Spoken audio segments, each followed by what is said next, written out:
So let's transition into now, rugby obviously was a big part of your childhood growing up all the way through college. And let's talk a little bit about when you were in college. What was your area of study, your major, and kind of how did that exercise science role develop through the collegiate years? Yeah, so it's sport and exercise science really allowed me to indulge my love for that.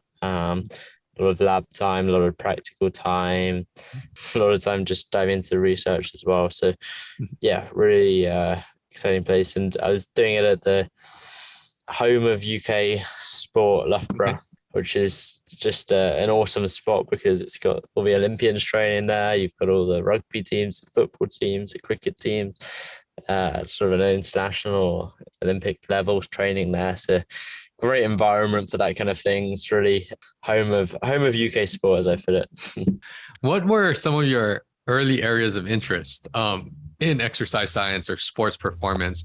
What were you really attracted to through those college years early on? Yeah, I think mindset played a huge role, and especially sort of the interaction between mind and body has always been a fascination of mine.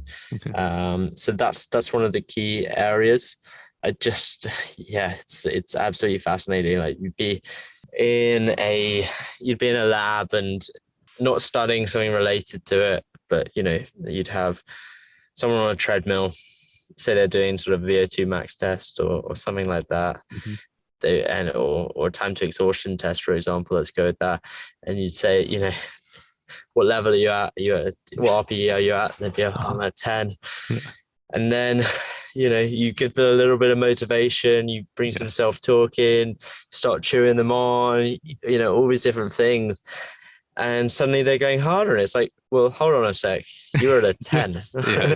You couldn't go any harder. What's happened here? And that's perception of effort coming in. Mm-hmm. That's reducing that perception of effort and ultimately allowing you to push harder. So it's, a lot of this ties into a lot of stuff we do. So, it just relates back to a lot of different sports and, not sports, sort of aspects of sports science. And you notice it during those kind of practicals, that link between mind and body. And yet it's really often overlooked. So it's one of those things that you sort of read between the lines to find, but ultimately everyone knows the importance of it. It's just, what are we doing about it? Yes.